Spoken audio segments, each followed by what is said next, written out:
Selamat pagi, saudara yang terkasih dalam Tuhan. Mazmur 100 ayat 2 dan 3 berkata demikian. Beribadahlah kepada Tuhan dengan sukacita. Datanglah ke hadapannya dengan sorak-sorai. Ketahuilah bahwa Tuhanlah Allah. Dialah yang menjadikan kita dan punya dialah kita, umatnya dan kawanan domba gembalaannya. Saudara, dalam Mazmur 100 ayat 3 dan 5 ini merupakan dasar yang memotivasi kita untuk beribadah kepada Tuhan dengan puji-pujian, dengan sorak-sorai, dan dengan sukacita. Ayat 3 berkata, ketahuilah.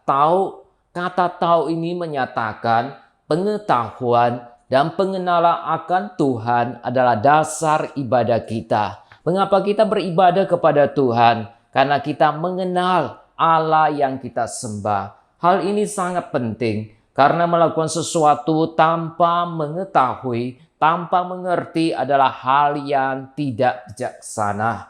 Pengetahuan dan pengenalan akan Tuhan itulah melatar belakangi, mendasari ibadah dan pelayanan kita yang kita lakukan dengan menyanyi, memuji, dan menyembah Tuhan. Jadi saudara, ibadah adalah hal yang menyenangkan hati Tuhan. Ibadah adalah sesuatu yang menyenangkan Allah, yang dilakukan dengan kemampuan, kepandaian rasio, dan keteguhan iman yang didasari pada kebenaran Allah dan iman kepadanya. Ada beberapa alasan yang luar biasa, mengagumkan, mengapa kita harus beribadah menyembah kepada Allah Yahweh.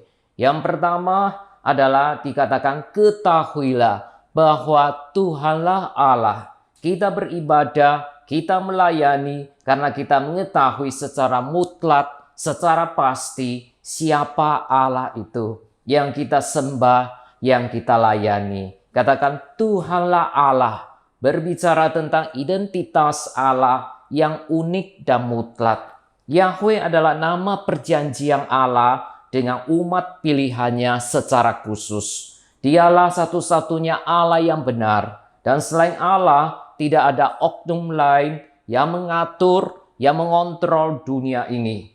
Nama Allah juga menyatakan tanggung jawab dan otoritasnya atas segala sesuatu. Karena Dia adalah Allah kita, maka kita beribadah kepadanya. Kemudian mengapa kita harus beribadah? Yang kedua, kita beribadah karena kita mengetahui dengan pasti dari mana kita berasal. Di ayat 3 dikatakan, dialah, Tuhanlah menjadikan kita. Di sini pemazmur tidak berbicara tentang penciptaan dunia, melainkan pemazmur berbicara tentang karya Allah yang berdaulat di dalam sejarah keselamatan umatnya.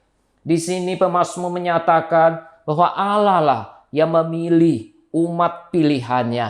Allah lah yang menyelamatkan, Allah lah yang memimpin, mengembalakan, menjaga, dan memelihara umatnya. Umat Israel dan kita dipilih oleh Allah untuk membentuk komunitas kawanan domba Allah. Sebab itu kawanan domba memerlukan seorang pemimpin untuk menuntunnya, yaitu Allah sendiri.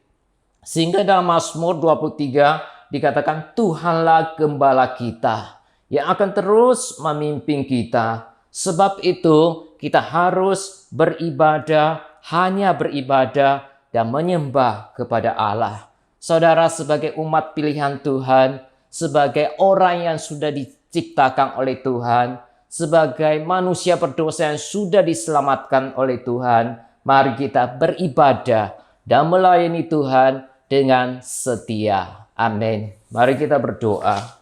Allah Bapa kami yang di surga, kami sungguh bersyukur karena kami memiliki Allah yang begitu mengasihi kami, Allah yang menyelamatkan kami, dan Allah yang maha kuasa, yang akan terus memimpin menuntun hidup kami. Kami berdoa Tuhan tolong kami, berikan kami hati yang sungguh mengasihi Tuhan, untuk dapat tetap setia beribadah dan melayani Tuhan. Terima kasih Bapa, di dalam nama Tuhan Yesus kami berdoa. Amin. Saudara, Tuhan Yesus memberkati kita semua.